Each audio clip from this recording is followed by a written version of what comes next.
Oh, mga chabibi, ito, sinukat ko na yung helmet na nabili namin online. Maganda yung fit niya sa akin. Ito, eksakto pa to. Doon sa gagawin kong DIY. Meron kasi akong gagawing DIY para dito sa helmet ito. Kaya ito yung in-order namin. Yung intercom na pang motor, ilalagay ko sa helmet na ganitong pang-bike.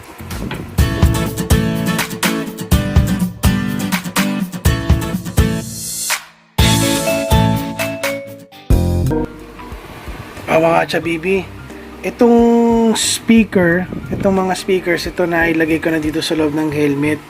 Hindi ko siya na video ng buo kasi konti ng space ng ng phone, hindi ko ma-record lahat.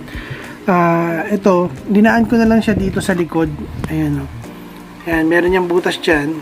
Sinut ko na lang dyan sa para palabas yung mga wire nito na ikakabit ko doon sa intercom. Ito yung ikakabit na wire doon sa intercom. Tapos ito naman yung mic. Ayan, yung mic ko. Dito ko ilalagay yan dyan, sa parte na yan. Kaya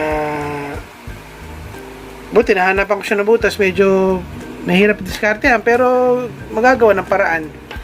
Okay mga chabibi, balikan ko kayo ulit. Ayun mga chabibi, nakabit ko na yung isang yung double-sided na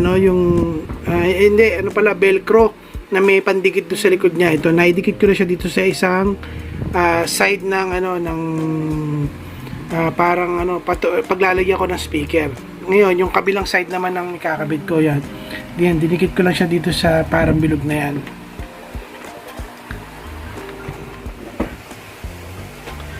Yun, mga chabibi, nakabit ko na yung intercom. Ito yung intercom, nakabit ko na siya. At gumagana ulit, gumagana siya. Tapos ganda-ganda ng tunog niya. Ito, gusto ko iparinig sa inyo kung ano yung sound niya pagka ilalapit ko lang yung mic ng phone. Ewan ko kung magiging klaro, pero kung maririnig yung pagka-bayo niya, yung pagka-bass niya, ilalim ng bass niya. Dali. Mga chabibi, lalapit ko lang siya doon sa speaker. Up, tama na, baka makapiright tayo niyan. Yun, mga chabibi, ito na-mount ko na yung intercom dito sa helmet na to. Ito yung pang bike na gagamitin naming helmet. Mukha na rin siya motorcycle helmet. Tapos yung mga speaker, yan, naidikit ko siya dito. Yung dinikit ko yan, kasama yung sticky tape niya na may velcro, yan. Natatanggal naman siya para ma-adjust sa tenga ninyo. Yan, medyo masakit siya sa tenga pagka mali yung pagkakabit dito. Tapos yung mga wire, tinago ko na lang siya dito. Ayan, nandito siya sa likod ng mga itong mga na to, kutsu na yan. Ayan, ayan. Ayan, nandiyan yung mga wire. So natatakpan yan.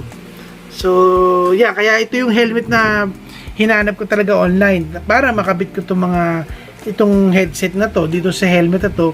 Magagamit na namin ngayon yung intercom. So yung sa asawa ko na lang na helmet ang aking gagawin. Basta ito, natapos ko na. Dinikit ko lang siya dito kasi hindi naman kakasya yung mount niya na katulad sa mga motorcycle helmet.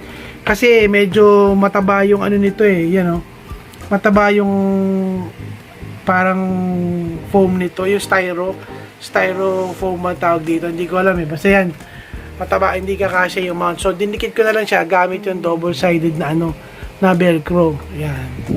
Tapos yung wire yan, dinaan ko na lang siya dito sa likod. Dito ko siya dinaan. Ayan, ayan, sa butas na yan. Diyan ko siya dinaan. Ayun, palabas dito sa helmet. Ayan. Nakabit na. Problema ko na lang, itong mic. Natanggal. Nawala yung dikit. Ayan, natanggal. Nawala yung tape niya. Hindi pala magandang klase yung pagkakadikit nun. So, haharap na ako ng 3M na double side na tape para maikabit ko yung velcro dito para may mount ko siya dito. Pero yun na lang ang magiging yun na lang ang problema ko ngayon. Madali na yun. Siguro kung nakabili na ako ng 3M na tape para mas maganda yung dikit, para may dikit ko siya dito ba nagamit itong velcro na dinikit ko dito sa helmet na to. Ayan mga chabibi, ito yung itsura pag nakakabit yung nahulog yung mic. Pag nakasuot sa akin yung yung helmet na yan. Ayan, ito yung intercom. Di ba? Mukha akong tanga, pero at least makakapag-usap kami ng asawa ko pag nag-bike kami. Sabihin, bakit naka-motorcycle helmet?